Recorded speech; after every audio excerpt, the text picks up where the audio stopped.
திராட்சரசம் தானியம் பெருகிற காலத்தை சந்தோஷத்தை பார்க்கலும் தேவனை என்னுடைய இருதயத்தில் அதிகமான சந்தோஷத்தை கொடுத்தேன். சாலம் சொல்ல முடிஞ்சுதா? 1000 பொம்பளைகளை கல்யாணம் பண்ணானே படுவாவி. 1000 பேரை கல்யாணம் பண்ணிக்கிட்டு எப்ப பார்த்தாலும் ஒப்பாரி வச்சுட்டே இருந்தான். மாயங்க மாயங்க. உனக்கு எவ்வளவு அறிவு இருந்தாலும் சரி, எவ்வளவு ஞானம் இருந்தாலும் சரி, எவ்வளவு பெரிய ஒரு புத்திசாலித்தனம் இருந்தாலும் இந்த விஷயத்துல ஆண்டவருடைய ஆலோசனை என்ன, இந்த விஷயத்துல ஆண்டவர் என்ன சொல்றார், அதற்கு தான் லிசன் பண்ணணும். சுய வழிகளிலே நடப்பது நஷ்டம். முன்பு நான் நினைத்தபடி பேசினேன், நினைத்ததை பார்த்தேன், நினைத்ததை செய்தேன், நினைத்த முடிவுகளை எடுத்தேன், நினைத்தபடியாக வாங்கினேன், நினைத்தபடியாக செய்தேன். இப்பொழுது நான் ஒவ்வொருவருக்கும் I have to depend upon God for his advice. ஆண்டவர் இதை நான் செய்யலாம்.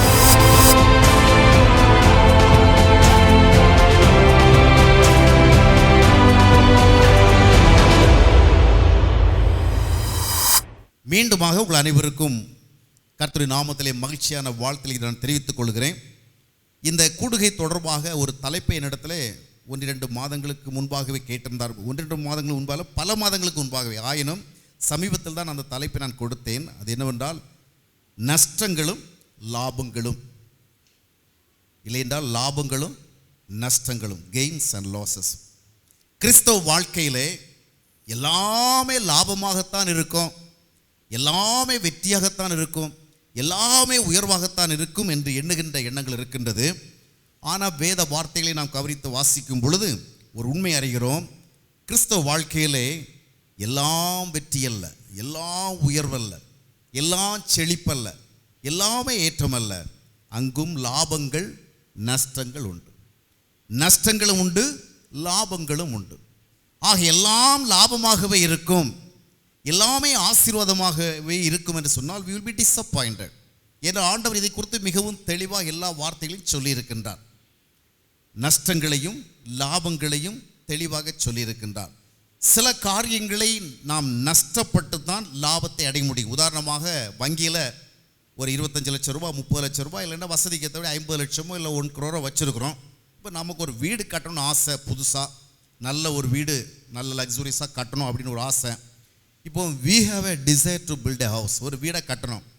ஆனால் வீட்டை கட்டணும், ஆனால் ஒன்றும் நஷ்டமடையக்கூடாது. பேங்கில் இருக்கிற டெபாசிட்லாம் அப்படியே இருக்கணும், அது ஒன்றுமே குறைஞ்சிடக்கூடாது. நமக்கு 1 கோடி ரூபாய் இல்லைன்னா ஒரு 50 லட்சம் ரூபாய் இந்த பேங்கில் டெபாசிட் இருக்குது, அந்த ஃபீலிங் போயிடக்கூடாது, அது அப்படியே அங்கே இருக்கணும். ஆனால் வீடும் வேணும்னா அது பாசிபிள் கிடையாது, அப்படித்தானே? ஆக வீட்டை நாம் கட்டி அதில் நாம் சந்தோஷமாக இருக்கணும்னா பேங்கில் இருக்கிறதான டெபாசிட் என்ன செய்யணும்? நஷ்டப்படணும், இல்லையா? அந்த வீடு கட்டுவதற்கு தேவையான எமௌண்ட்டை நாம் நஷ்டப்படுவதற்கு ஆயத்தமாக இருந்தால் தான் வீட்டை கட்ட முடியும். ஆக ஒரு புறம் நஷ்டம், ஒரு புறம் லாபம். நஷ்டங்கள் இல்லாமல் லாபங்கள் இல்லவே இல்லை. அப்போஸ்தலன் பவுல் எழுதுகிற பொழுது வாசியுங்கள் அந்த வசனத்தை. பிலிப்பியர் 3ஆம் அத்தியாயத்தினுடைய 7வது வசனத்தை வாசியுங்கள். ஆகிலும் எனக்கு லாபமாயிருந்தவைகள் அவைகளோ, அவைகளை கிறிஸ்துவுக்காக நஷ்டமென்று எண்ணினேன். லாபமாய் இருந்தவைகள் எவைகளோ அவைகளை கிறிஸ்துவுக்காக நஷ்டம் என்று எண்ணினேன். அதோட அர்த்தம் என்ன? I had to incur some losses. சில நஷ்டங்களை நான் ஏற்க வேண்டியது இருந்தது. அவருக்கு நிறைய விஷயம் லாபமாக இருந்து, குலப்பெருமை, ஜாதி பெருமை, மத ரீதியான பெருமை, வம்ச பெருமை, இப்படி பல்வேறு விதங்களிலே ஞானம் அறிவு சம்பந்தமாக பலவிதமான கிரேட்னஸ் அவருக்கு இருந்தது. அவற்றையெல்லாம் இழந்துதான் அவர் கர்த்தராகிய இயேசு கிறிஸ்துவினால் வருகின்றதான மேன்மையை பெற்றுக்கொண்டார். அல்லேலூயா. ஆக எல்லாவற்றையும் அப்படியே வைத்துக்கொண்டு ஜாதி பெருமை அப்படியே இருக்கணும், குலப்பெருமை அப்படியே இருக்கணும், சொசைட்டியில் இருக்கிற ஸ்டேட்டஸும் அப்படியே இருக்கணும், செல்வ நிலைமை அப்படியே இருக்கணும், மதிப்பு மரியாதை எல்லாம் அப்படி இருக்கணும். ஆனால் அடிஷ்னலாக ஆண்டவர்கிட்ட எனக்கு நிறைய வேணும்னு சொன்னால் அது சாத்தியதை இல்லை. 8ஆம் வசனம் சொல்லுகிற பொழுது, கர்த்தராகிய இயேசு கிறிஸ்துவை அறிகிற அறிவின் மேன்மைக்காக எனக்கு லாபமாக இருந்தவைகளெல்லாம், இந்த சமுதாயத்தில் எவைகளெல்லாம் ரொம்ப கிரேட்டாக எண்ணப்படுகிறதோ, மேன்மையாக எண்ணப்படுகிறதோ, ஆண்டவரை அறியணும், அவருடைய வல்லமை அறியணும், அவருடைய அன்பை அறியணும், அவருடைய ஐக்கியத்தினால் கிடைக்கிற நன்மைகளை அறியணும் என்கிற ஆவலோடு நான் வந்த பொழுது இவைகள் எல்லாவற்றையும் நான் இழக்க வேண்டியிருந்தது. I had to lose all these things in order to get the knowledge of Christ. கிறிஸ்துவை குறித்த அறிவை பெறுவதற்காக இதற்கெல்லாம் நஷ்டப்பட வேண்டியிருந்தது. ஆமறைகளை நஷ்டம் இல்லாமல் லாபம் இல்லை. உண்மையான ஒரு கிறிஸ்தவ வாழ்க்கையை நாம் வாழுகிறோம் என்று சொன்னால் நிச்சயமாக அங்கே நஷ்டங்கள் உண்டு, we must be well prepared to face all these things. அதை நம்ம என்ன செய்யணும்? சந்திக்கிறதுக்கு ஆயத்தமாக இருக்கணும். உண்மையான கிறிஸ்தவ வாழ்க்கையில் அது ஒரு சடங்காச்சாரமான கிறிஸ்தவமாக போலி கிறிஸ்தவமாக இருந்துன்னு சொன்னால் நஷ்டம் இல்லை, லாபம்தான். ஆனால் அது உண்மையான ட்ரூ கிறிஸ்டியன் லைஃபாக இருந்தால் நம்ம நிச்சயமாக சில நஷ்டங்களை சந்தித்து தான் ஆகணும். முக்கியமாக 5 பகுதிகளில் நாம் நஷ்டங்களை அனுபவிக்கணும். ஆனால் நஷ்டம் மட்டுமல்ல, நஷ்டங்களை ஏற்றுக்கொண்டால் லாபங்கள் உண்டு. அல்லேலூயா. எதையும் இழக்காதபடிக்கு எல்லாவற்றையும் பெற்றுக்கொள்ள விரும்பினால் அது சாத்தியதை அல்ல. நஷ்டப்படுவதற்கு ஆயத்தமானால் அப்பொழுது ஆண்டவரால் நமக்கு ஆயத்தமாக்கி வைத்திருக்கிற லாபங்களை பெற்றுக்கொள்ள முடியும். முதலாவதாக உறவு ரீதியான நஷ்டங்கள், லாசஸ் இந்த ஏரியா ஆஃப் ரிலேஷன்ஷிப். உறவுகள், சில உறவுகளை நாம் உண்மையான கிறிஸ்தவர்களாக இருந்தால் நஷ்டப்படணும். சிலருக்கு எந்த நஷ்டமும் வரல, ஒரு உரையும் விடலை, எல்லா உறவும் அப்படி இருக்கு. ஏன்னா அவங்க உண்மையான கிறிஸ்தவர்களே அல்ல. உண்மையான கிறிஸ்தவ வாழ்க்கையை வாழ்ந்தால் சில உறவுகளை நாம் இழக்க நேரிடும். ஆண்டவராய் இயேசு கிறிஸ்து சொல்லுகிற பொழுது மத்தேயு 10:37 நான் வாசிக்கும் பொழுது, தகப்பனையாவது தாயையாவது என்னிலும் அதிகமாய் நேசிக்கிறவன் எனக்கு பாத்திரன் அல்ல, மகனையாவது மகளையாவது என்னிலும் அதிகமாய் நேசிக்கிறவன் எனக்கு பாத்திரன் அல்ல. தகப்பனையாகிலும் தாயையாகிலும் என்னை விட அதிகமாக நேசிக்கிறவன் எனக்கு பாத்திரன் அல்ல. இன்னும் நாம் வாசிக்கும் பொழுது லூக்கா 14ஆம் அத்தியாயத்தினுடைய 28, 29, 30 வசனங்களை எல்லாம் வாசிக்கும் பொழுதும் லூக்கா 14:26 நான் வாசிக்கும் பொழுது சில விஷயங்களை அறிந்து கொள்வோம். 26ஆம் வசனத்தையும் வாசிங்கள். லூக்கா 14:26. யாதொருவன் என்னிடத்தில் வந்து தன் தகப்பனையும் தாயையும் மனைவியையும் பிள்ளைகளையும் சகோதரரையும் சகோதரிகளையும் தன் ஜீவனையும் வெறுக்காவிட்டால் எனக்கு சீஷனாய் இருக்க மாட்டான். வெறுக்காவிட்டா, சத்தமா சொல்லுங்க, வெறுக்காவிட்டா. தகப்பனை தாயே சகோதரர்களை என்ன செய்யணுமா? வெறுக்கணும்னா இது ஒரு ஏதோ ஒரு நமக்கு ஒரு அந்த மெசேஜ் வந்து டிஃப்ரெண்டாக இருக்குது, கம்யூனிகேஷன் டிஃப்ரெண்டாக இருக்குது, அந்த லாங்குவேஜ் வந்து டிஃப்ரெண்டாக இருக்குது இல்லையா? வெறுக்கணுமா? கிறிஸ்தவத்தில் நமக்கு நேசிக்க தானே சொல்லப்பட்டிருக்கு. தாயை தகப்பனை தந்தை வெறுக்கணுமா? வெறுக்கணும்னு சொல்லுகிற பொழுது அதனுடைய அர்த்தம் என்னன்னு சொன்னால், ஃபர்ஸ்ட் டாப் ப்ரையாரிட்டி எதற்கு? The relationship that we have with Christ. இயேசுவோடு உள்ள உறவிற்குத்தான் முதலிடம், மற்ற எல்லாவற்றுக்கும் இரண்டாவது இடம். அது தாயாக இருந்தாலும் சரி, தந்தையாக இருந்தாலும் சரி, கணவனாக இருந்தாலும் சரி, மனைவியாக இருந்தாலும் சரி, இரண்டாவது இடம். ஆக முதலாவதாக உறவு நஷ்டங்கள், இரண்டாவதாக ஸ்டேட்டஸ், வேர்ல்ட்லி ஸ்டேட்டஸ். இந்த உலகத்தில் பல்வேறு காரியங்கள் நமக்கு ஸ்டேட்டஸாக எண்ணப்படுகிறது. கல்வி ரீதியான ஸ்டேட்டஸ் இருக்குது, செல்வ ரீதியான ஸ்டேட்டஸ் இருக்குது, அரசியல் ரீதியான ஸ்டேட்டஸ் இருக்குது, விதமாக இன்னும் ஜாதி, குலம், வம்சம், இப்படி பல விதங்கள் இருக்குது. இவைகளை நாம் நஷ்டப்பட வேண்டியது இருக்கும். இதை அப்படியே வைத்துக்கொண்டு நான் ஆண்டவரிடத்தில் லாபத்தை பெற்றுக்கொள்ள விரும்பினால் அது சாத்தியதை அல்ல. மூன்றாவதாக மானிட்டரி லாசஸ், பொருளாதார ரீதியான நஷ்டங்கள். ஃபினான்சியல் சைட்லேயும் நமக்கு என்ன வரும்? அடி வாங்கும். ஒரு உண்மையான கிறிஸ்தவனாக, எல்லாருக்கும் அப்படி நடக்கும் நான் சொல்ல வரல, ஒரு உண்மையான கிறிஸ்தவ வாழ்க்கையை வாழ செல்லுகிற பொழுது இதற்கும் வாய்ப்பு உண்டு. எதற்கு? பொருளாதார ரீதியான நஷ்டங்கள் உண்டு. அவ்விதமாக அடுத்தபடியே பார்க்கும் பொழுது சுய வழி, அதாவது நம்முடைய செல்ஃப் வில் இல்லை நம்முடைய ஃப்ரீ வில், அவர் ஓன் ஃப்ரீடம். நாம் வந்து மனமும் நம்முடைய உணர்வும் சொல்லுகிறபடி நிறைய காரியங்களை இண்டிபெண்ட்டாக செய்கிறோம். யார் என்ன சொன்னால் என்ன, யார் எவ்விதமாக விரும்பினான்னா, என்னுடைய மனம் சொல்லுபடி நான் வாழ்கிறேன். சாலமன் ராஜாவுடைய வாழ்க்கை முறை அப்படி தான் இருந்தது. ஆனால் இயேசு கிறிஸ்துவை நாம் ஏற்றுக்கொண்டோம் என்று சொன்னால் இதையும் நாம் இழக்க வேண்டும். என்னுடைய மனம் சொல்லுகிறதன்படி நான் இதுவரை செயல்பட்டு கொண்டிருந்தேன், ஐ ஹேவ் சம் ஃப்ரீடம். ஆனால் இந்த சுதந்திரத்தையும் இந்த சுயாதீனத்தையும் நாம் நஷ்டப்பட வேண்டியது அவசியமாக இருக்கிறது. இறுதியாக உலக ரீதியான சந்தோஷம், டிஃப்ரெண்ட் டைப்ஸ் ஆஃப் ப்ளஷர்ஸ். இந்த உலகத்தில் நிறைய விதமான சந்தோஷங்கள் இருக்கிறது. கண்கள் வழியாக வருகிற சந்தோஷம், காதுகள் வழியாக வருகிற சந்தோஷம், உடல் வழியாக வருகிற சந்தோஷம், விதவிதமான சந்தோஷங்கள் இருக்கின்றது. ஆக இவைகளிலும் பல சந்தோஷங்களை நாம் இழக்க நேரிடும். விதமாக 5 விதத்தில் 5 கேட்டகரிஸ் பார்த்துருக்கிறோம். ஆக இந்த 5 ஏரியாஸில் நமக்கு நஷ்டங்கள் இருக்குது. இதை குறித்து நாம் இப்பொழுது விவரமாக பார்ப்போம். முதலாவது என்ன சொன்னேன்? உறவு ரீதியான நஷ்டங்கள். இப்போது இயேசு கிறிஸ்து சொல்லுகிற பொழுது தகப்பனையோ தாயோ அண்ணனையோ தம்பியோ என்னை விட நீ என்ன செய்யக்கூடாது? அதிகமாக நேசிக்கக்கூடாது, என்னைத்தான் அதிகமாக நேசிக்கணும். ஆக ஒருவர் ஆண்டவரை ஏற்றுக்கொள்ளுகிறார்.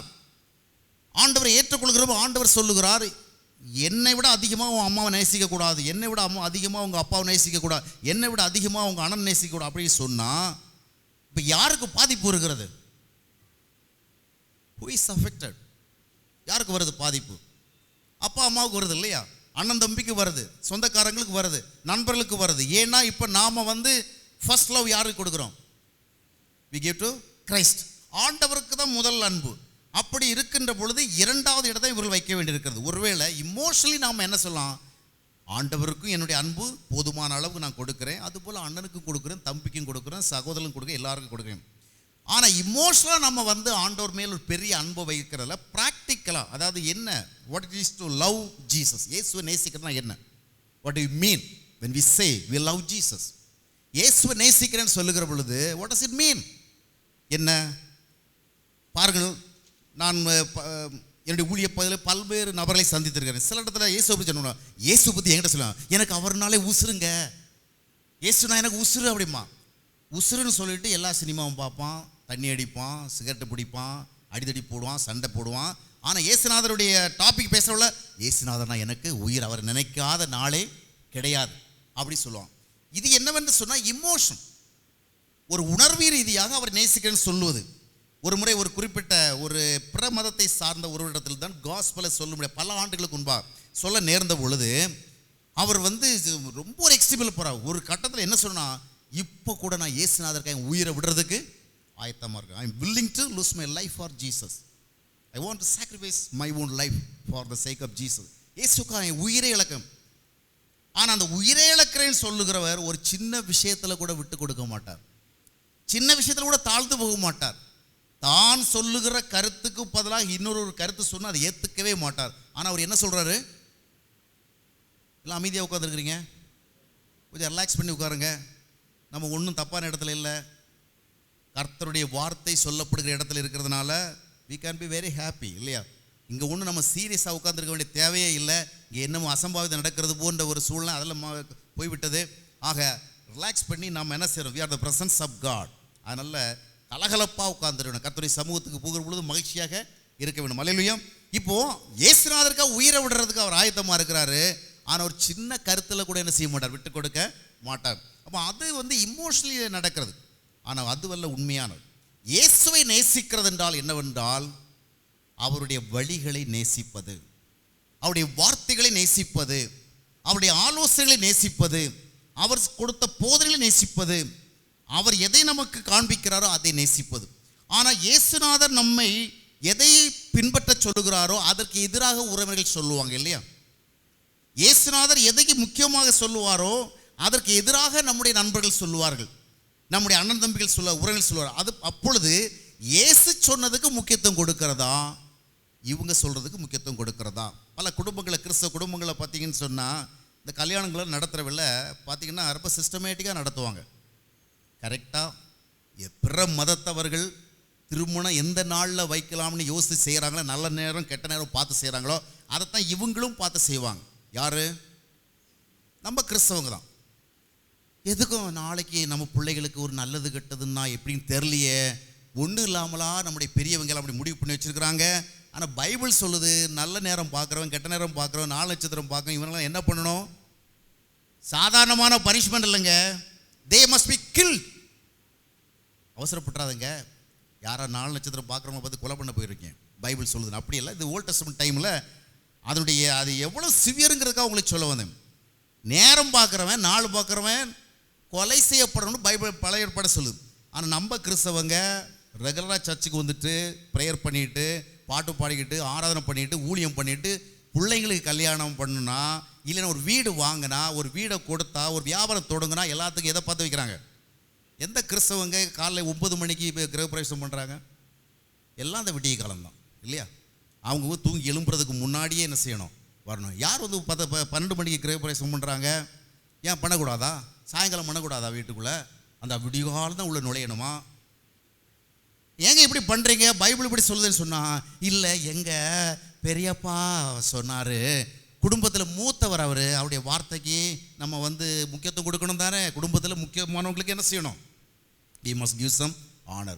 இயேசுநாதர் என்ன சொல்லியிருக்காரு? பைபிள் என்ன சொல்லுது? உங்கள் சித்தப்பா என்ன சொல்கிறாரு? நீ இப்போ யாருக்கு செவி கொடுக்கிற?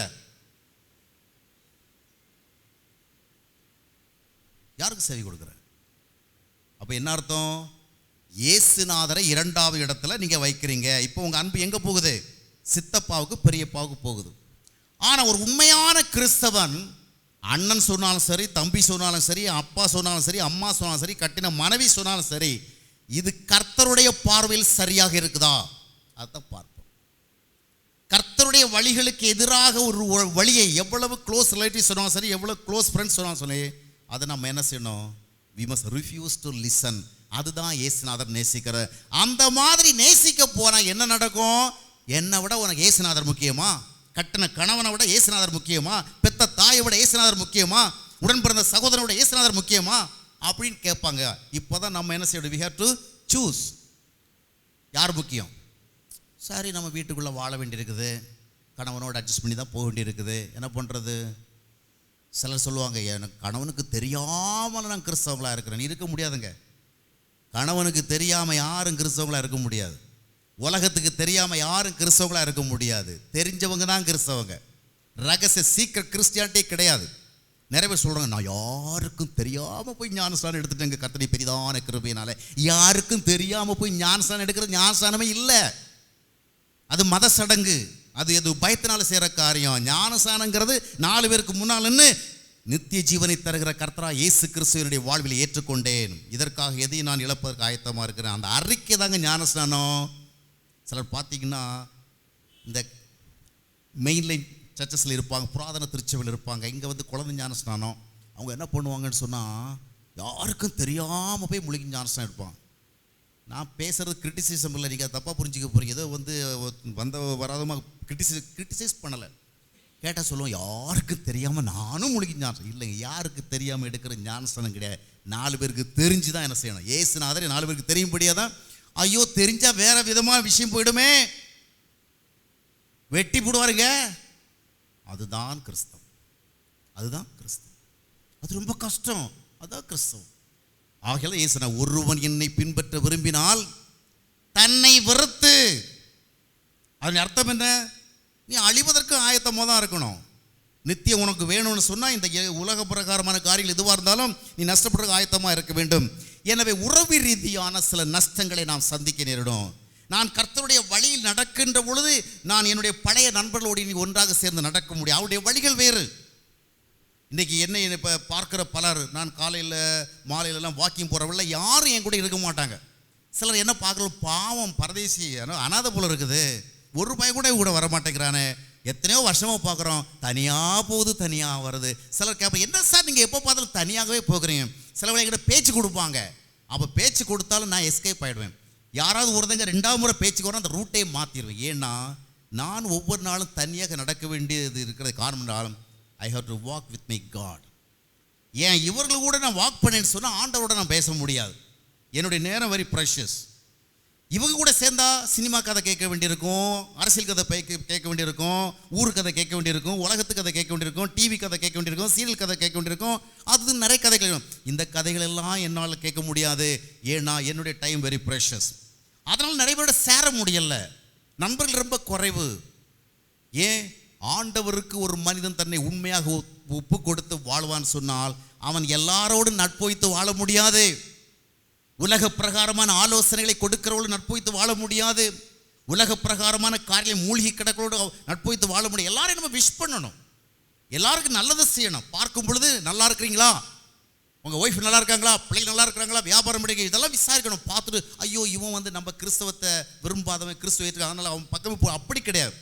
ஆனால் அவர்களோட அவிசுவாசிகளோட அந்நியனுகத்தில் பிணைக்கப்படாதிருப்பீர்களாக. ஆக ஆண்டவரோடு நடக்க விரும்புகிற பொழுது இந்த உலகத்தில் அநேகரோடு நடப்பதை நஷ்டப்பட நேரிடும். எல்லாரோடு உறவு வைத்து வாழ முடியாது, எல்லாரோடு சேர்ந்து நடக்க முடியாது. அவருடைய வழிகள் வேறு, நம்முடைய வழிகள் வேறு. அவருடைய சிந்தனைகள் வேறு, நம்முடைய சிந்தனைகள் வேறு. அவருடைய பார்வை வேறு, நம்முடைய பார்வை வேறு. அவருடைய பாதைகள் வேறு, நம்முடைய பாதைகள் வேறு. இயேசுநாதர் சொன்ன பாதை வேறு, அவங்க சொல்கிற போகிற பாதை வேறு. அவர் சொன்ன வார்த்தை வேறு, இவங்க சொல்கிற வார்த்தை வேறு. So I have to make some difference if I have truly accepted Jesus as my saviour. அந்த உண்மையான கிறிஸ்தவ வாழ்க்கையை போகிற பொழுது சில உறவுகளை நஷ்டப்பட நேரிடும். பாருங்கள், யோசேப்பு சின்ன வயதிலிருந்தே சரியானவளை விரும்பினான், தவறானவளை வெறுத்தான். அந்த தவறானவைகளை செய்கிறவள் தன்னுடைய சகோதரர்களாக இருந்தாலும் அதை குறித்து அவனுக்கு ஒரு வருத்த உணர்வு ஏற்பட்டது. அதை குறித்து தன்னுடைய தகப்பனிடத்தில் போய் சொன்னான். என்னுடைய சகோதரன் தான், என்னுடைய அண்ணன்மார்கள் தான், ஆனால் அவங்க நிறைய விஷயம் தப்பாக பண்ணிட்டு இருக்கிறாங்க. ஏன் அப்படி பண்ணால் கோல் சொல்கிறது இல்லை. அது தன்னுடைய மனதில் ஏற்பட்ட வருத்த தகப்பனிடத்தில் சொல்லாமல் யார்கிட்ட போய் சொல்ல முடியும்? ஊராண்ட சொல்ல முடியும். ஊராண்ட போய் சொன்னால் அது கோல் சொல்கிறது. அவன் சொன்னது யார்கிட்ட போய் சொன்னான்? சொந்த தகப்பட சொன்ன. அவன் சிறு வயதிலிருந்தே he was loving God. தேவனை அவன் நேசித்தான். he wanted to walk in the ways of God. தேவனுடைய வழிகளில் அவன் நடப்பதற்கு ஆசைப்பட்டான். எனவே அந்த வழிகளில் நடக்காத தன்னுடைய சகோதரர்களுடைய தவறான செயல்களை he was not able to accept. அதனுடைய விளைவாக என்ன நடந்தது? he was hated by his own brothers. அவனுடைய சொந்த சகோதரர்களாலே அவன் ஒரு 11 சகோதரர்களை இழந்தான். யார்? யோசேப். 11 சகோதரர்களை இழந்தான். ஒரு பையன் கூட அவனுக்கு ஆதரவாக இல்லை. ஒருத்தன் கொஞ்சம் ஆதரவாக இருந்தான், அவன் கூட முழுமையாக இல்லை. யார்? இந்த யூதாங்கிறவன் கொஞ்சம் ஆதரவு. கொலசியாதப்பா, 4 அடி போட்டு என்ன செஞ்சிருவோம்? விட்டுருவோம், அவ்வளோதான். அந்த அளவுக்கு மட்டும் அன்பு. நமக்கு என்ன செய்யணும்? பழி வர வேண்டாம் அப்படிப்பட்டது. ஆக ஏன் அவன் 11 சகோதரர்களை இழந்தான்? ஆபிரகாம் ஏன் லோத்துவை இழந்தான்? இத்தனை ஆண்டுகள் தன்னோடு வந்த ஒருவனை ஆபிரகாம் இப்படி இழக்கிறான். அந்நிய ஊரில் நிற்கும் பொழுது தன்னோடு வந்த ஒருவன் உடன் இருந்தால் எவ்வளோ நன்றாக இருக்கும். ஆனால் இழக்கிறான். காரணம் என்ன? லோத்துவனுடைய ஆசை வேறு, ஆபிரகாமுடைய ஆசை வேறு. லோத்துவனுடைய எக்ஸ்பெக்டேஷன் வேறு, இவனுடைய எக்ஸ்பெக்டேஷன் வேறு. அவனுடைய ஆஸ்பிரேஷன்ஸ் வேறு, இவனுடைய ஆஸ்பிரேஷன்ஸ் வேறு. இவன் தேவனுடைய தரிசனத்தை நிறைவேற்ற போகிறான். அவன் எதிர்காலத்தில் மிகவும் நன்றாக இருக்கணும் ஆசை அடிப்படையில் வாழ்கிறான். எனவே ஒரு நாள் அந்த லோத்துவை இழக்க நேரிட்டது. அப்போஸ்தலனாகிய பவுல் பாருங்கள், எத்தனையோ நூற்றுக்கணக்கான ஊழியர்களை உருவாக்கினவர், எத்தனையோ நூற்றுக்கணக்கான ஊழியர்களை உருவாக்கினவர். ஆனால் ஒரு காலகட்டத்தில் என்ன நடக்கிறது பாருங்கள். 2 முறை தீமோத்தேயு கடிதம் எழுதுகிற பொழுது 1 மத்தேயு 15 வாசித்து பார்க்கும் பொழுது வேதனையோடு எழுதுகிறார். பிகல்லு எர்மகுனே முதலா என்னை விட்டு போயிட்டாங்க. 4 மத்தேயு 10 எழுதுகிறார். தேமா இப்பிரபஞ்சத்தின் மேல் ஆசை வைத்து என்னை விட்டு போயிட்டான். அப்புறம் அந்த லிஸ்ட்டை பார்த்தீங்கன்னா அவன் அங்கே போயிட்டான், இவன் எங்கே போயிட்டான்? he was left alone. ஏன் இவர்களெல்லாம் இழக்க நேரிட்டது? இவர் என்ன அநியாயம் பண்ணாரு, அக்கிரமம் பண்ணாரு, அநீதி பண்ணார்? இல்லை. he wanted to walk in the ways of Christ. he wanted to enjoy the very good fellowship with Christ. கிறிஸ்துவனுடைய ஐக்கியத்தில் அவர் வாழ்ந்ததுனால சரியான ஒரு வாழ்க்கை முறையில் தான் அவரை தொடர முடியுது. ஆனால் அவர்களால் அட்ஜஸ்ட் பண்ணி போக முடியல. யாரால? பிற ஊழியர்களால், இவரால் உருவாக்கப்பட்டவர்களால். தேமா அப்போஸ்தலனாகிய பவுலோடு அட்ஜஸ்ட் பண்ணி போக முடியல. காரணம் என்ன? அவனுடைய ட்ரீம்ஸ் வேற, அவனுடைய எய்ம்ஸ் வேற, அவனுடைய கோல்ஸ் வேற. ஐயோ, இந்த ஆள் கூட உட்கார்ந்துருந்தா ஒன்றும் நம்ம சாதிக்க முடியாது, ஒன்றும் சம்பாதிக்க முடியாது. அதனால் அவர் என்ன செய்கிறான்? தேமா இப்பிரபஞ்சத்தை மேல் ஆசை வைத்து எங்கே போயிட்டான்? தெசலோனிக்கா போயிட்டான். எதற்கு போனான்? ஆண்டவரை விட்டு போனான்னு அர்த்தம் இல்லை. இவரோட சேர்ந்து ஊழியம் செய்தால் நம்ம ஒன்றுமே சம்பாதிக்க முடியாது, ஆனால் நம்ம வழியில் போய்டுன்னு அங்கே போய் ஏதாவது ஒரு சபையை ஆரம்பிச்சிருப்பார். அங்கே பாஸ்டர் ஆகி அங்கே தசமபாகலாம் வாங்கி நல்லா பிழைச்சிருப்பார். அப்படி தான் நடந்தது. ஆக அருமையான இவர்கள் எல்லாரும் they had to lose some relationships. அருமையான உறவுகளை இழந்தால் காரணம் என்னவென்று சொன்னால் in order to have the fellowship of Christ. அப்போ நஷ்டம். ஆனால் நஷ்டம் உண்டென்றால் நிச்சயமாக அதற்கு ஒரு லாபம் உண்டு. இவர் எதற்காக இந்த உறவுகளை எல்லாம் நஷ்டப்பட்டார் சொன்னால் in order to gain the relationship of Christ. கிறிஸ்துவனுடைய உறவை பெற்றுக்கொள்ளும். அல்லேலூயா. அருமையானவர்களே, தேவ உறவை நாம் பெறுகிறோம். தேவனோடு நடக்க வாய்ப்பை பெறுகிறோம். தேவனோடு ஐக்கியமாக இருக்க வாய்ப்பை பெறுகிறோம். இந்த உலகத்தில் உள்ள அத்தனை மனிதர்கள் நம்மோடு உறவாக இருந்தாலும் உடன் இருந்தாலும் இயேசு நம்மோடு இல்லை என்றால் we are not heroes, we are zeros. ஒட்டுமொத்த உலகமும் நம்மோடு இருக்கிறது. ஆனால் யார் இல்லை? நித்தியத்துக்கு அதிபதியான அவர் தான் இல்லை. அவர் இல்லாத நம்முடைய நிலைமை ஹீரோ கிடையாது. யார்? ஜீரோ. ஆனால் உலகமே நம்மோடு இல்லை, இவர் ஒருத்தர் தான் இருக்கிறார். அப்போ தென் we can say I am a hero. நான் பல நேரங்களில் ஆண்டவர்கிட்ட ஜெபம் பண்ணுறவில்லை. நான் வளமையான கிறிஸ்தவர்கள் பண்ணுறது மாதிரி ஜெபம் பண்ணுறது கிடையாது. நான் சாதாரணமாக தான் ஷேர் பண்ணுவேன்.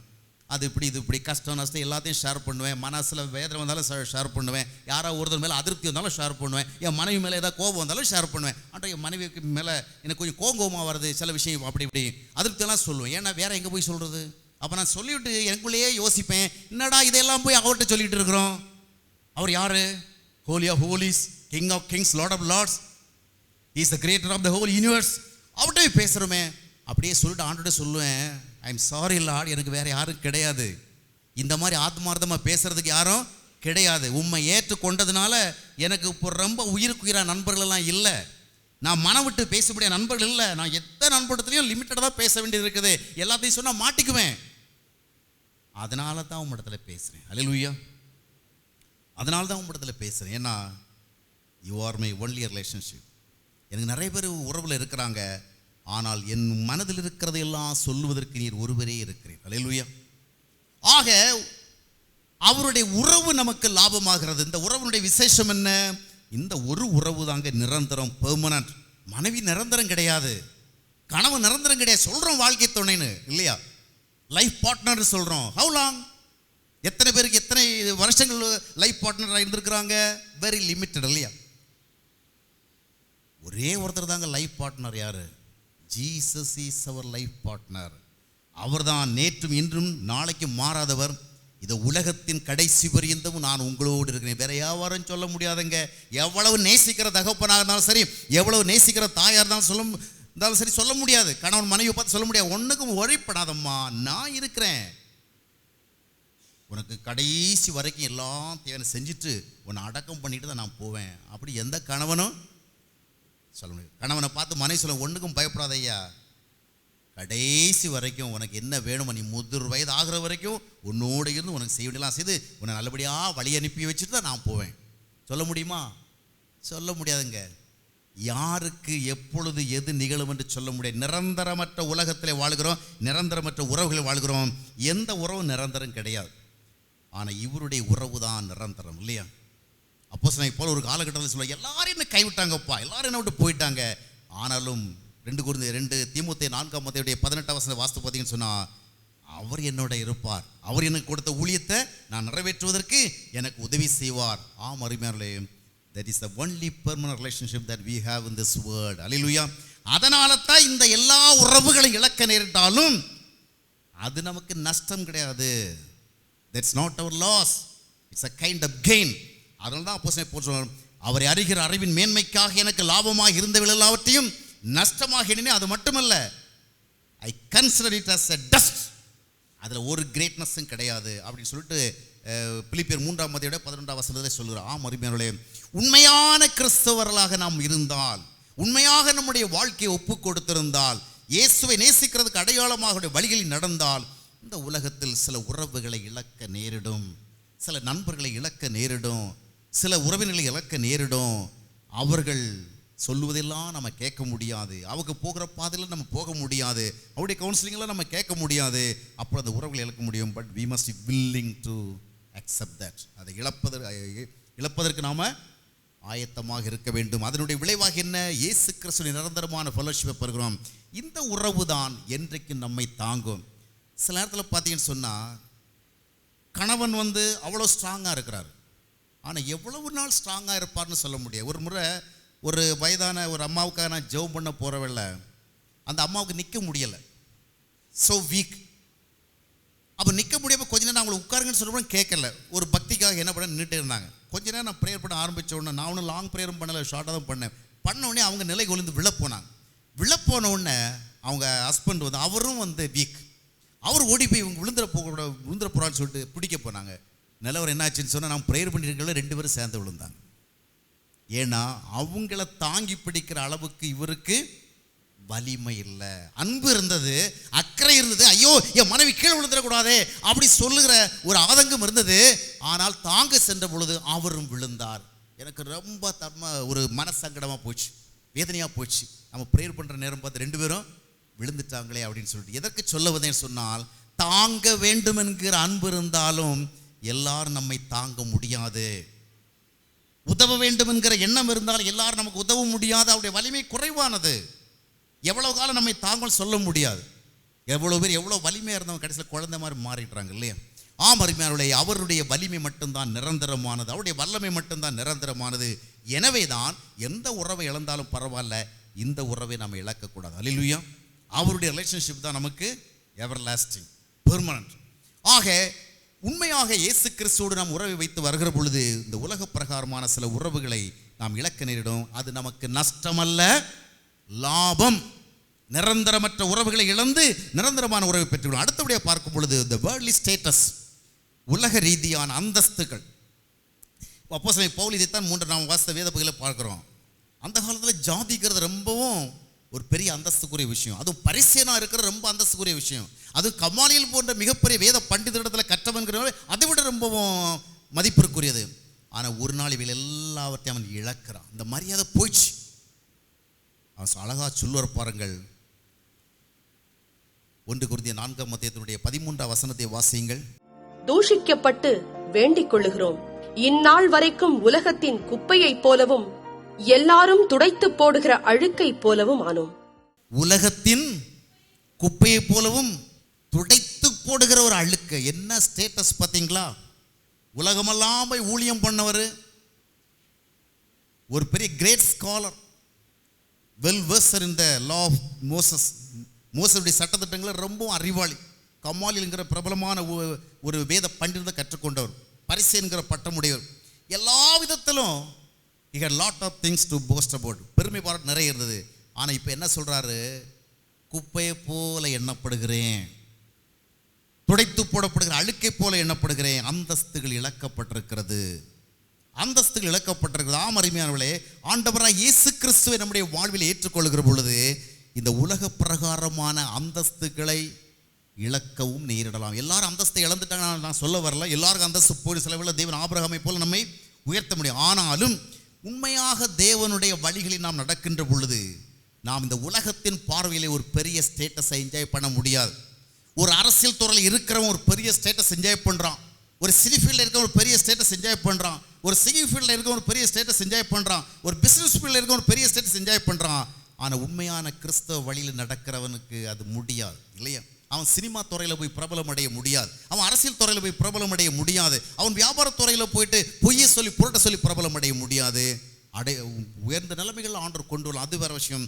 ஆனால் உண்மையான வழிகளை நாம் செல்லுகிற பொழுது நம்முடைய அந்தஸ்து. இப்பொழுது எத்தனை பேர் என்ன, நான் கூட என்னோடு சேர்ந்து படித்த மாணவர்கள் அவளை சந்திக்கும் பொழுது நான் சட்டக்கல்லூரிக்கெல்லாம் போய் சட்டம் பயின்றேன். இப்போ என்னோட கேட்பா, என்னப்பா பண்ணுற? நான் கிறிஸ்தவ ஊழியம் பண்ணிடுறேன். ஏதோ வேலை இல்லை, தொழில் இல்லை போல இருக்குது, வேறு ஒன்றும் இல்லாதபடிக்கு பொழைப்புக்காக செய்கிறான். அப்படி சிந்திக்க பாவம்.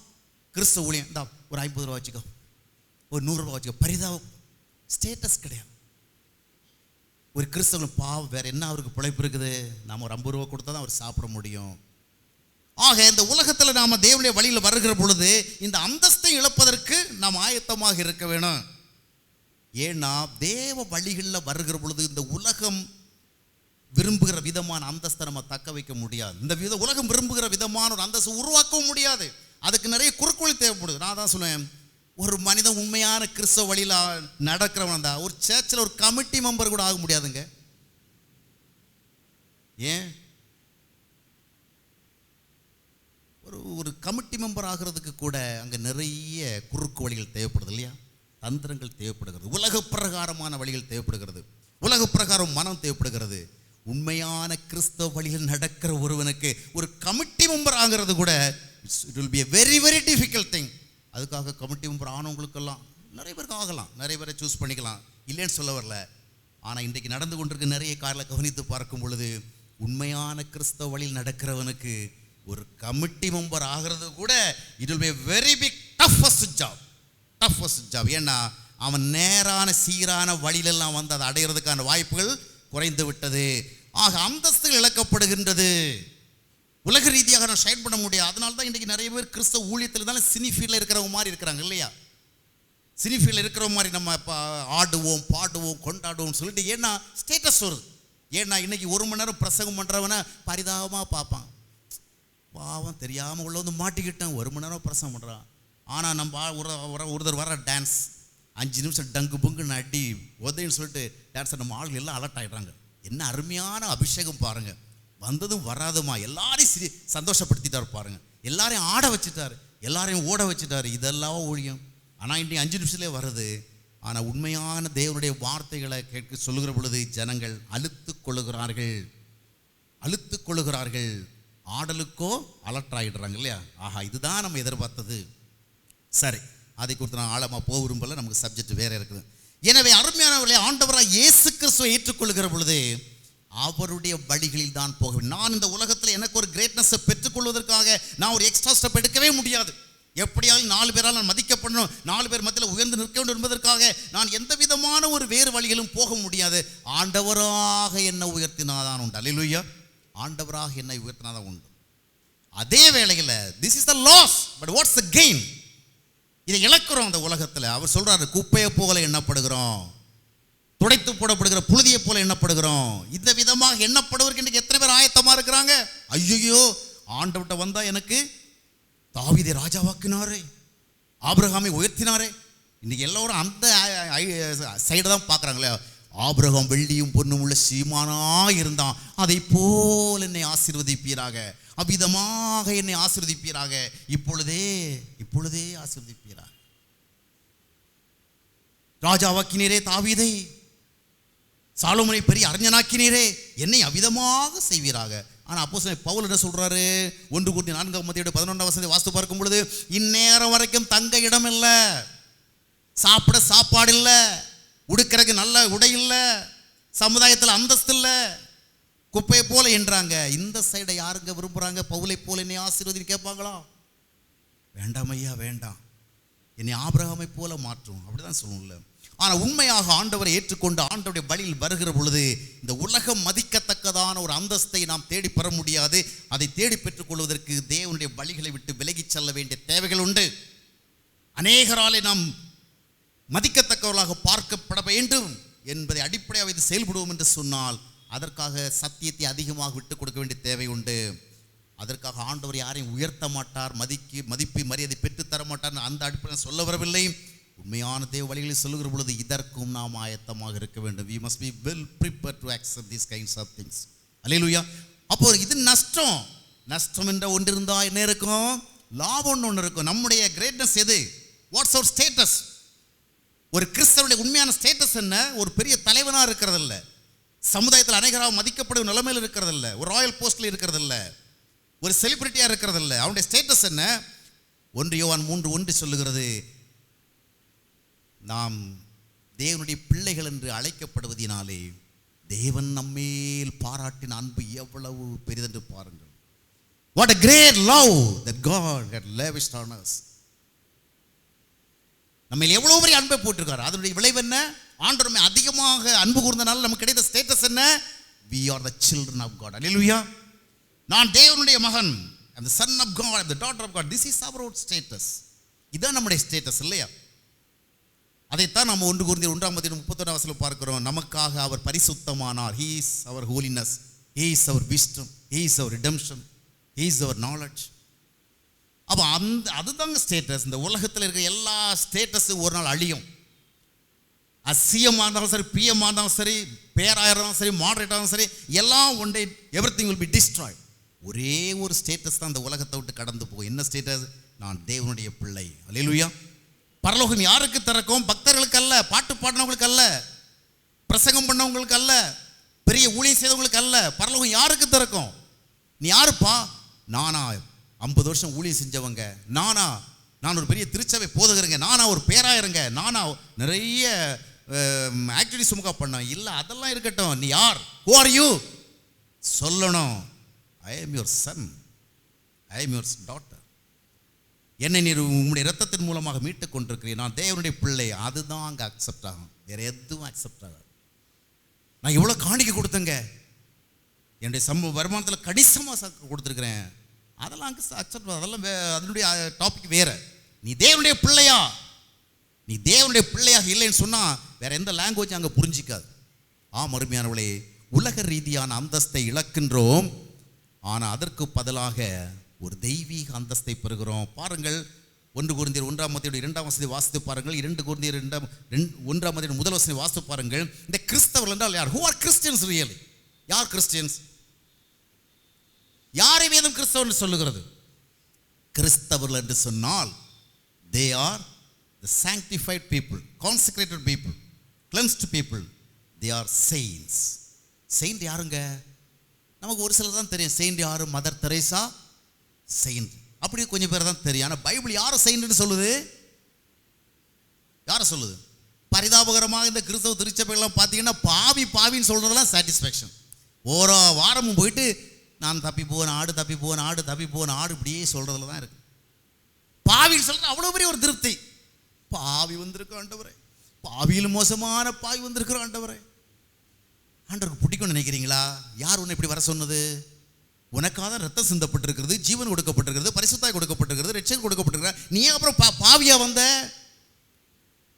நமக்கு பாவின்னு சொல்றதுல ஒரு பெரிய திருப்தி. ஏன்னா நம்ம பரிசுத்தவனா இருக்கிறதுக்கு நம்ம ஆயத்தமாக இல்லை. தேவனிடத்துல கேட்கும், யாருன்னு கேட்கணும், நான் ஒரு பரிசுத்தவான், உம்மால் பரிசுத்தமாக்கப்பட்டவன். அல்லேலூயா. சொல்லாம சொல்லக்கூடாது. அடுத்த வாரம் சேர்ச்சுக்கு வரவில்லை, பாவியா வராதிங்க, பரிசுத்தவான் அவங்க. ஆண்டவரே யார் வந்திருக்கேன் தெரியுமா? யார்? செயின்ட் வந்திருக்கேன். அவ்வளோ பெரிய பெரிய வார்த்தைலாம் சொல்லாதுங்கப்பா. நான் பெரிய பெரிய வார்த்தை நான் சொல்லலைங்க, Bible says so. Those who accept Jesus as their savior, they are become saints. They are holy. யார் holy? I am holy, I am saint. ஆனால் செயின்ட்னு சொன்னால் செயின்ட் மாதிரி வாழணும் இல்லையா? வாழணும். இயேசுவை உடையவன் செயின்ட். இதுதான் நம்முடைய கிரேட்னஸ். இதைத்தான் ஏஞ்சல்ஸ் என்ன செய்வாங்க? ரெக்கக்னைஸ் பண்ணுவாங்க. இதைத்தான் காட் ரெக்கக்னைஸ் பண்ணுவாங்க. இதைத்தான் பரலோகம் ரெக்கக்னைஸ் பண்ணோம். ஆக உலக அந்தஸ்துகளை இழக்கிறோம், ஆனால் தேவன் கொடுக்கிற ஒரு மிகப்பெரிய அந்தஸ்து நம்ம மனசுக்குள்ள இதெல்லாம் சும்மா பிரசங்கத்துக்காக சொல்லலாம். எவன் நம்மளை மதிக்கிறான்? இதை போய் யார்கிட்ட போய் சொல்கிறது? பக்கத்து வீட்டுக்கார்ட்ட போய் செயின்ட்டுன்னு சொன்னால் அவன் என்ன ஏற்றுக்குவானா? காசு வச்சுக்கிறியா, பணக்காரன் இருந்தால் உன்னை மதிக்கிறான் ஐயா, நல்ல ஒரு லெவலில் இருக்கிறியா அவனை மதிக்கிறேன், பெரிய இண்டஸ்ட்ரியலிஸ்டாக இருக்கிறியா மதிக்கிறேன், பெரிய டாப் போஸ்ட்டில் இருக்கிறா மதிக்கிறேன், ஒரு எம்எல்ஏ இருக்கிறா மதிக்கிறேன், ஒரு கவுன்சிலர் இருக்கிறா மதிக்கிறேன். நீ என்ன பெருசாக இப்போ செயின்ட் சொல்கிற? என்ன செயின்ட்? உன்னுடைய செயின்ட் லைஃப் போச்சு, நான் என்ன பண்ணுறது? அதுதான் ஏற்கனவே நிறைய பேர் இருக்கிறாங்களே. மனிதர்களால் இவைகள் சாதாரணமாக எண்ணப்படலாம், ஆனால் தேவன் இவைகளை விசேஷமாக எண்ணுகிறார். அல்லேலூயா. ஆக ஒரு மனிதன் தன்னை ஆண்டவருக்கு ஒப்பு கொடுத்து தன்னை பரிசுத்தமான ஒரு வாழ்க்கைக்குள் வாழ்கிற பொழுது அவன் அதை பெரிய கிரேட்டாக எண்ணுவான். அல்லேலூயா. that will give me a kind of satisfaction. அதில் குறைகிற வெள்ள தான் அவனுக்கு டிஸ்டர்பன்ஸ் வரும், மன கஷ்டம் வரும். மூன்றாவதாக மானிட்டரி லாசஸ். இயேசு கிறிஸ்துவை ஏற்றுக்கொண்டா இப்போ என்ன சொல்கிறோன்னா, இதுக்கு மேல் எல்லாமே ப்ராஸ்பரிட்டி தான். கையிட்டு செய்கிற காரியமெல்லாம் ஆசீர்வதிக்கப்படும். நான் இல்லைன்னு சொல்லலை. ஆண்டவருடைய ஐக்கியத்தோடு ஆண்டுடைய வழிகளில் நடந்து ஆண்டுடைய ஆலோசனையோடு நீ எதை செய்தாலும் உன் கையின் பிரயாசங்களுக்கு நிச்சயமான ஆசீர்வாதம் உண்டு. ஆனாலும் இன்னொரு பக்கத்தில் உள்ள உண்மை என்றால், பொருளாதார ரீதியாகவும் நீ சில நஷ்டங்களை அடைய நேரணும். ஏன்னா இந்த உலகத்தில் வித்தியாசமான ஒரு வியாபார வழி இருக்குது, அப்படிதானே? வித்தியாசமான வழிகள் இருக்குது. இந்த வழிகளில் போனால் தான் ஒருத்தர் டாப்பில் வர முடியுது. இந்த வழிகளில் போனால் தான் ஒரு நல்ல வேலையை பெற முடிகிறது. இந்த வழியில் போனால் தான் அவருக்கு சீனியாரிட்டி அதாவது இல்லாமல் இருந்தாலும் கூட நல்ல ஒரு லெவலுக்கு வர முடியுது. காரணம் என்ன? இந்த உலகம் தேவனுடைய வழிகளுக்கு எதிரான வழிகளை பின்பற்றுகிறது. பொய்யான வழிகள், போலித்தனமான வழிகள், தந்திரங்கள், உண்மைக்கு புறம்பான இதெல்லாம் போகிறவன் என்ன செய்கிறான்னு நிறைய சம்பாதிப்போம். இன்னைக்கு நிறையவே யார் சம்பாதிக்கிறாங்க? சமீபத்தில் பத்திரிகையில் பார்த்தீங்களே, செய்யாதுரைன்னு ஒருத்தர் ஒரு காலத்தில் அவ்வளோ அற்பமான நிலைமையில் இருந்தவர். இன்னைக்கு 25,000 கோடி 30,000 கோடி தங்கத்தை எடுத்தால் 100கணக்கான கிலோ வருது. எப்படி வந்தது? கர்த்தருடைய வழிகள் நடந்ததுனால, கர்த்தர் ஆசீர்வதித்தனால இல்லை. உலக பிரகாரமான வழிகள், தந்திரங்கள், அயோக்கியத்தனங்கள், இவைகளை பின்பற்றுகிற டாப்பில் வரும். ஆனால் உண்மையான வழிகளில் போகிறவனுக்கு பொருளாதார ரீதியில் நஷ்டம் வரலாம். அவன் 1 lakh சம்பாதிப்பான், இவன் 10,000 தான் சம்பாதிப்பான். யாரு? ஏன்னா இவனுக்கு பொய் சொல்ல தெரியலையே, ஏமாற்ற தெரியலையே, பொய்யா ப்ராமிஸ் பண்ண தெரியலையே, பில் இல்லாமலே வியாபாரம் பண்ண தெரியலையே, கணக்கு கட்டாமலே வியாபாரம் பண்ண தெரியலையே, இன்கம் டேக்ஸ் கட்டாமலே, சேல் டேக்ஸ் கட்டாமலே வியாபாரம் பண்ண தெரியலையே. இவன் அவ்வளவு ஸ்டாக் வச்சுருப்பான், ஆனால் கவர்மெண்ட் கணக்கு காட்ட மாட்டான். இப்படியெல்லாம் செய்யாத ஒருவன் பெருசாக முன்னுக்கு வர முடியாது. என்னுடைய வாழ்க்கையில் நிறைய பேர் பார்த்துருக்கிறேன். சில வேளை அவங்க வருத்தப்பட சொல்லுவாங்க, நம்ம இவ்வளோ உண்மையாக இருக்கிறோம், ஆனால் உண்மையாக இருக்கிறவங்கள நம்முடைய நிலைமை இவ்வளோ கீழே போயிட்டுருக்குது. காரணம் என்ன? இந்த உலகம் பொல்லாங்கருக்குள் கிடக்கிறது. பொய்யும் புரட்டும் தான் அந்த உலகத்தினுடைய வழிகள். புத்தி உள்ளவன் தான் பிழைப்பானே ஒழிய உண்மை உள்ளவன் இந்த உலகத்தில் பிழைக்க முடியாது. ஆக அது போன்ற ஒரு சூழலில் வருகிற பொழுது தேவனுடைய வழியில் நடக்கிறவன் 10,000 தான் சம்பாதிக்க முடியும். தேவனுடைய வழியை விட்டு உலக வழிகளை பின்பற்றுகிறவன் 1 lakh சம்பாதிக்க முடியும். இப்போ நமக்கு என்ன வருது? we have to incur some monetary losses. சரி, அதுக்கு என்ன ரெமெடி? இது லாஸ். பாருங்க, ஆபிரகாமுக்கு சோதம் ராஜா வந்து எடுத்துக்கப்பா எல்லா பொருளையும் நீன்னு சொல்கிறான். எல்லா காசு நீ வச்சுக்கோ, எல்லா பொருள் நீ வச்சு, எல்லா கமோடிட்டிஸ் நீ வச்சுக்கோ, நீ தான் போய் சண்டை போட்டு எல்லாத்தையும் திருப்பி ரெக்கார்ட் பண்ணி கொண்டு வந்திருக்கிற, ரெசர்வேஷன் பண்ணியிருக்கிற, நீ எல்லாத்தையும் நீ வச்சுக்கோ. ஆபிரகாம் என்ன சொல்கிறான்? வேணாம் ஐயா வேணாம். ஏன் சொல்கிறான்? ஒரு தேவ மனிதன் தேவனால் மட்டுமே தான் உயர வேண்டும் என்ற ஆசையை வைத்திருந்ததுனால சோதோம் ராஜா கொடுத்த பொருட்களை வேண்டாம்னு சொல்ல வேண்டிய கட்டாயம் வந்து, அப்படித்தானே? Because he was a man of God. He wanted to walk in God's ways. அதனால உன் பணம் எனக்கு வேண்டாம், உன்னால நான் முன்னுக்கு வந்தேன். யாருக்கு இப்படி சொல்ல முடியும்? அவன் உண்மையானது ஒரு தேவ ஐக்கியத்தில் வாழ்ந்ததுனால அவன் செய்தான். எலிசாவிடத்தில் நாகமான் சொல்லுகிறவன் அவ்வளோ பெரிய ஹியூஜ் அமௌண்ட் கொடுக்குறான், வெள்ளியை கொடுக்குறான், தங்கத்தை கொடுக்குறான், பொருள்களை கொடுக்குறான். 2 ராஜாக்கள் 5ஆம் அதிகாரம் 16வது வாஸ்து பார்க்கும் பொழுது அவன் சொல்கிறான், நான் வாங்குவதில்லை, நான் வாங்குவதில்லை. ஏங்க வாங்குவதில்லைங்கிறான்? இது ஆண்டவருக்கு பிடிக்காது. இவங்கிட்ட காசு வாங்கி நான் என்னை வளமையாக்குறோம், ஆண்டவருக்கு பிடிக்காது. திருட போகல, ஏமாத்த போகல, அநியாயம் பண்ண போகல, அதுவே வருது. அப்படி வந்தால் கூட ஒரு ப்ராஃபிட்னு சொல்கிறான். நோ, உங்கள்கிட்ட காசு வாங்கி கர்த்தர் செய்த செயலை நான் கொச்சையாக்க விரும்பல. Take back your money, I don't need it. ஆனால் அதே கேங்கில் இன்னொருத்தர் இருந்தான் பாருங்க. 20ஆம் வசனத்துக்கு போங்க. அவன் சொல்கிறான், இவன் என்ன சொல்கிறான்? வாங்குவதில்லை, வாங்குவதில்லை. அவன் சொல்கிறான், வாங்காமல் விடுவதில்லை, வாங்காமல் விடுவதில்லை. இவன் உனக்கு உன்னுடைய காணிக்க வேண்டான்னு சொல்கிறான். அவன் என்ன சொல்கிறான்? உன்னை எப்படியா கொடுக்க வைக்கிறோம் பார். நீ நிறைய பேர் பார்த்தீங்கன்னா, நீ கடலில் மூழ்கினா கூட காணிக்க கொடுப்பாங்க. ஏன்? கடனை வாங்கியா கொடு, கர்த்தருக்கு சேர்ந்த கரெக்டாக செய், ஏன்னா எப்படியா இவருக்கு காணிக்க வந்துடணும். ஆனால் அந்த எலிசா வாங்க முடியல. ஆனால் கேஸ் என்ன செய்கிறான்? வாங்காமல் விடுவதில்லை. ஏன்? அவன் உலக பிரகாரமானவன். எப்படியாயிலும் 4 காசு நம்ம பாக்கெட்டு வர்றதுக்கு என்ன செய்யணுமோ அதை செய்யணும். எத்தனை கிறிஸ்தவர்கள் உண்மை உத்தமமான ஒரு வியாபாரத்தில் இருக்கிறாங்க, உண்மை உத்தமமான ஒரு வேலையில் இருக்கிறாங்க. தாங்கள் செய்கிற வேலைக்கு தான் சம்பளம் வாங்குகிறோம், அந்த வேலையை கரெக்டாக செய்யணும், சரியான நேரங்கள் நம்ம வந்து ஒர்க் பண்ணணும். அரசாங்க பொருட்களை நம்முடைய சொந்த பொருளை உபயோகிக்கக்கூடாது, அரசாங்க வெஹிக்கிள்ஸை நம்முடைய ப்ராஜெக்ட் யூஸ் பண்ணக்கூடாது. ஹாஸ்பிட்டலில் ஒர்க் பண்ண அங்கே இருக்கிற பொருட்களை எடுத்துகிட்டு வரக்கூடாது. ஆஸ்பத்திரியில் ஒர்க் பண்ண அங்கே இருக்கிற பொருட்களை எடுத்து வரக்கூடாது. ஆஃபீஸில் வேலை பார்த்து நம்முடைய பிள்ளைகளுக்கு அங்கேருந்தே பென்சில் பேப்பர்லாம் எடுத்துகிட்டு வரக்கூடாது. எத்தனை பேர் செய்கிறாங்க? எல்லாம் கர்த்தரால் வந்ததுன்னு என்ன செய்கிறாங்க? எடுத்துக்கிறாங்க. ஆனால் உண்மையாக ஆண்டவரை பின்பற்றுகிறவர்கள் இவைகளுக்கெல்லாம் நோ சொல்ல வேண்டும். அல்லேலூயா. சரி, இது நஷ்டம், இதுக்கு ஏதாவது லாபம் இருக்கா? இருக்குங்க. வேதம் சொல்லுகிறது, சாலமோன் ஒரு காலகட்டத்தில் சொல்கிறவல்ல, பணப்பிரியன் பணத்தினால் திருப்தி அடைவதில்லை, செல்வப்பிரியன் செல்வத்தினால திருப்தி அடைவதில்லை. பிரசங்கி 5ஆம் அதிகாரத்துடைய 10ஆம் வசனத்தை வாசித்து பார்க்கும் பொழுது சாலமோன் விதமாக சொல்கிறான், பணம் எவ்வளவுதான் நீ சம்பாதிச்சாலும் you will never be satisfied. போதும்னு ஒன்றால் ஒருபோது திருப்தி அடைய முடியாது. எத்தனை கோடி சம்பாதிச்சாலும் சரி, இன்னும் வேணும், இன்னும் வேணும். அப்போ உனக்கு இந்த பணம் இவ்வளோ வந்து என்ன கொடுக்கல? இது இன்னும் உனக்கு திருப்தியை கொடுக்கலையே. நான் வந்த வரைக்கும் போதுப்பா, என்னை வச்சு நீ நல்லா வாழலாம். இல்லை, அவன் இன்னும் வேணும், இன்னும் வேணும் ஓடிட்டு இருக்கிறான். ஆகிய தான் ஞானி சொல்கிறான், பணப்பிரியன் பணத்தினால திருப்தி அடைவதில்லை, செல்வப்பிரியவன் செல்வத்தினால திருப்தி அடைவதில்லை. ஆனால் கர்த்தருடைய வழியில் நடக்கிறவன் தன்னுடைய வருமானம் குறைவாக இருந்தாலும் he will be satisfied.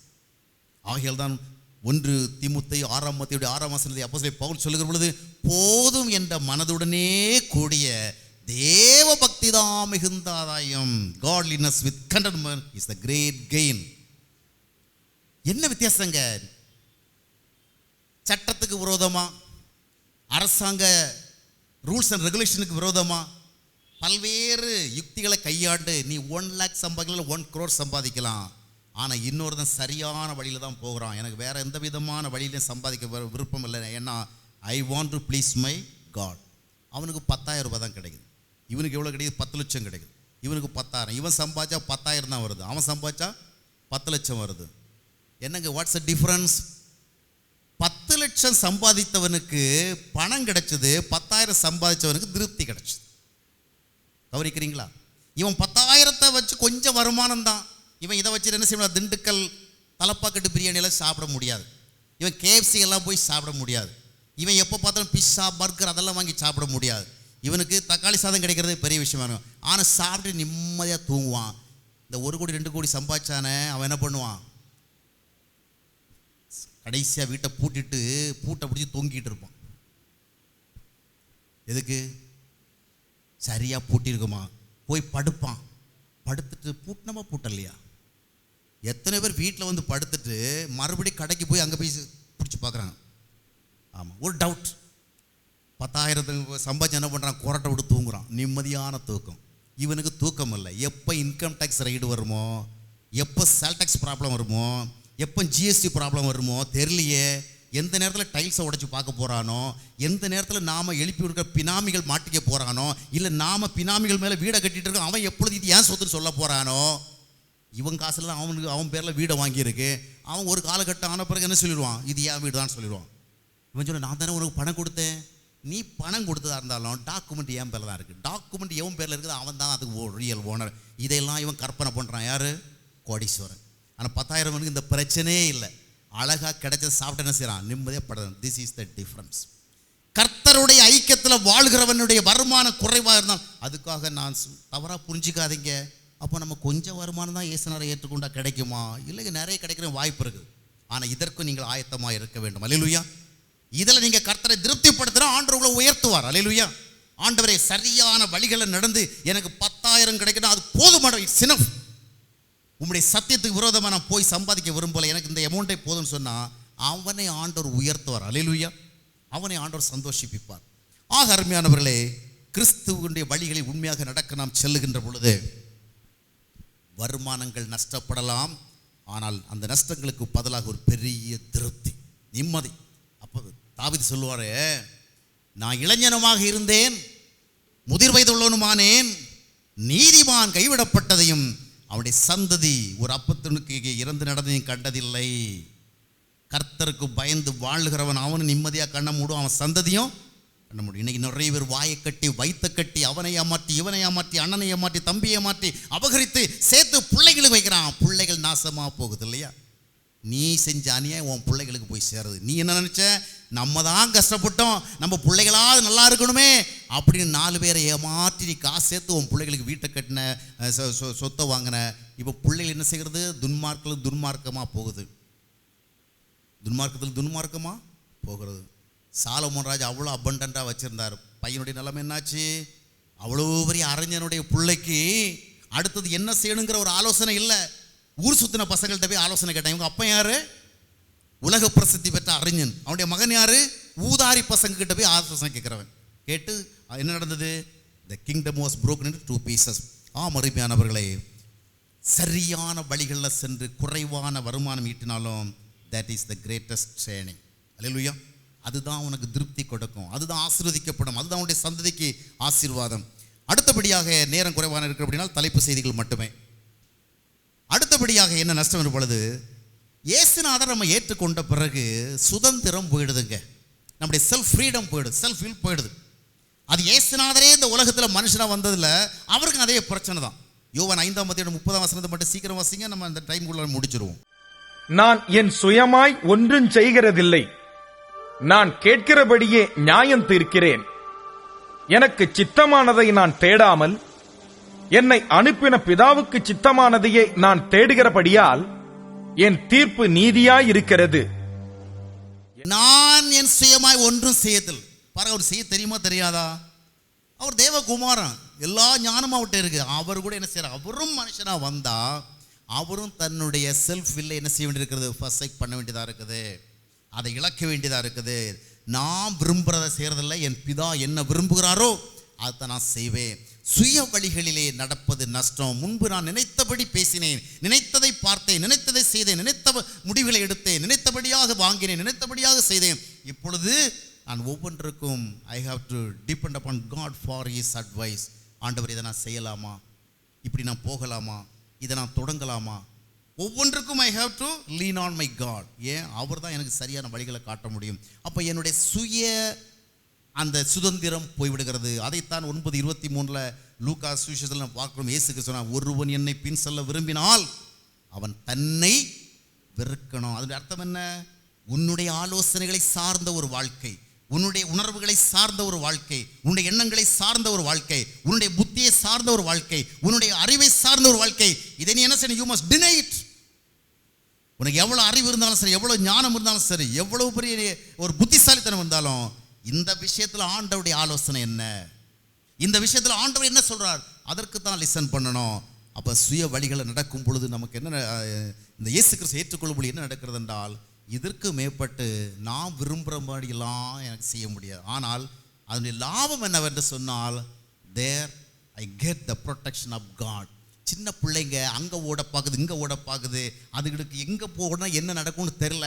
ஆனால் தாய் தந்தை என்ன பண்ணுறாங்க, அதை கண்ட்ரோல் பண்ணுறாங்க இல்லையா, தங்களுடைய கட்டுப்பாட்டுக்குள்ளே வைக்கிறாங்க, அணைச்சிக்கிறாங்க. காரணம் என்ன, in order to give safety, some kind of protection. நம்ம பிள்ளை எங்கேயா போய் காலை உடைச்சிடக்கூடாது, எங்கேயா போய் விழுந்துடக்கூடாது, எங்கேயா போய் ஏதாவது ஒன்று பிரச்சனை ஆகிடக்கூடாதுன்னு சொல்லிட்டு அந்த குழந்தையை கண்ட்ரோல் பண்ணுறாங்க, கட்டுப்படுத்துகிறாங்க. ஃபார் வாட் பர்பஸ், அந்த குழந்தையுடைய நலத்துக்காக. மனதின்படி மாம்சத்தின்படியும் நான் நடந்தால் தேவ கோபாக்கினைக்கு தான் ஆளாவோம் என்று சொல்லி நாம் எபேசியர் நிருபத்தில் 2 அத்தியாயத்தினுடைய 4-5 வசனங்களை வாசிக்கிறோம்.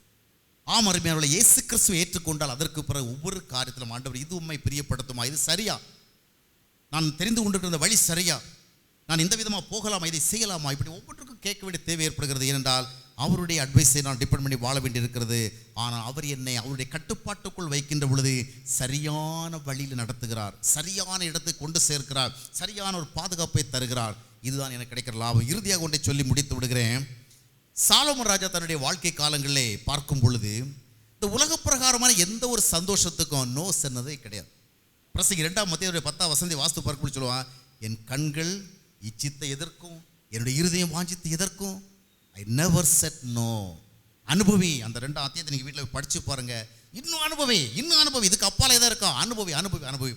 அவ்வளோ அனுபவிச்சவன் என்ன சொன்னான்னு சொன்னால், மாயை மாயை, எல்லாம் மாயும், மனதுக்கு சஞ்சலம், எனவே ஐ ஹேட் திஸ் லைஃப் என்று சொல்லி முடித்தான். 2ஆம் அத்தியாயத்தினுடைய 17ஆம் வசனத்தை வாஸ்து பார்க்கும் பொழுது அவனே தன்னை வெறுக்கும்படியான ஒரு நிலைமைக்கு வருகிறான். காரணம் என்றால் அவன் ஒரு சந்தோஷத்துக்கு நோ சொல்லலை, எல்லாம் எனக்கு வேணும். இன்றைக்கு இந்த உலகத்தில் நிறைய விதமான சந்தோஷங்கள் இருக்கிறது.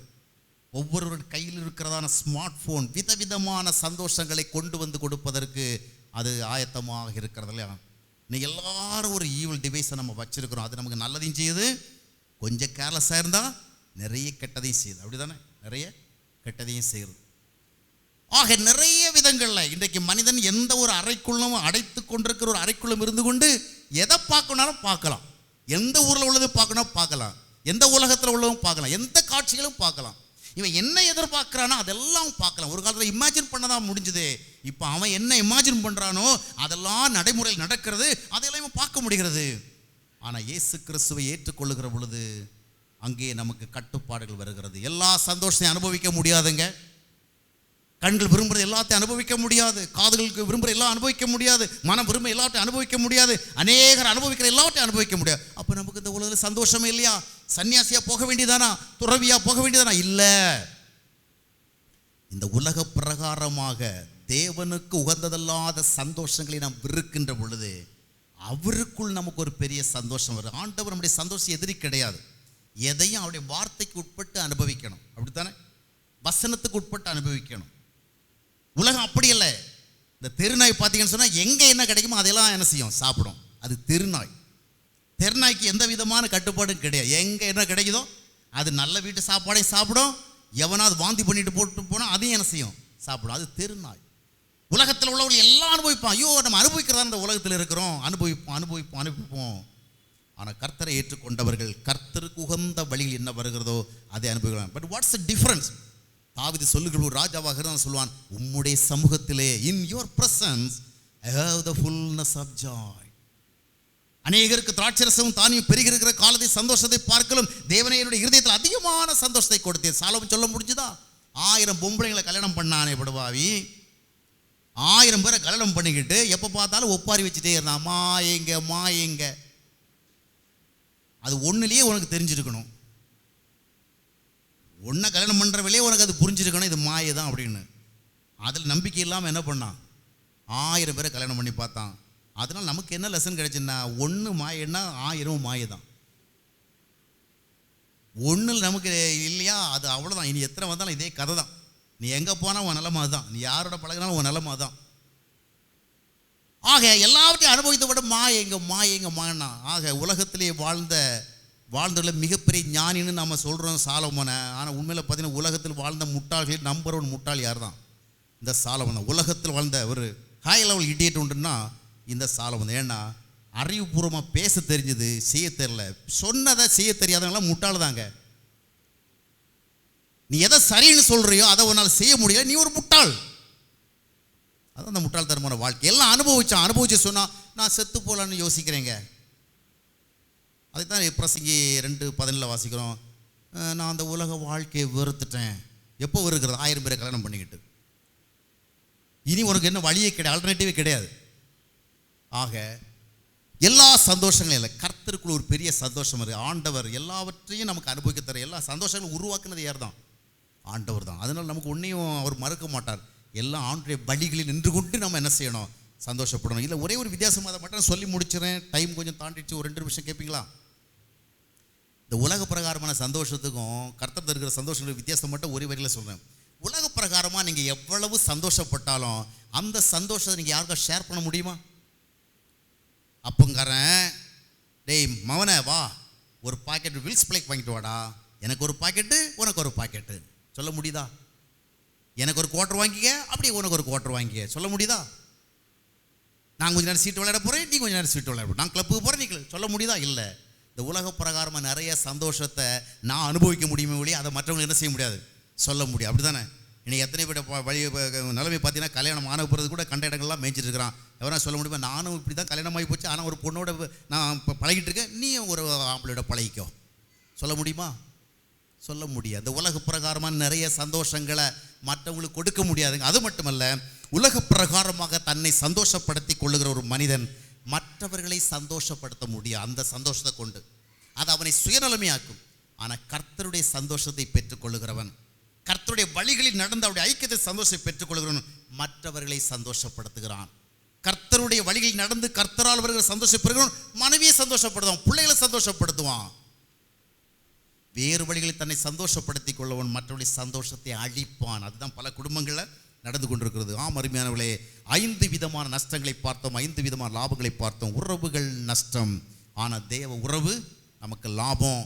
உலக அந்தஸ்து நஷ்டம், ஆனால் தெய்வீக அந்தஸ்து நமக்கு லாபம். பொருளாதார நஷ்டம், ஆனால் திருப்தி நமக்கு லாபம்.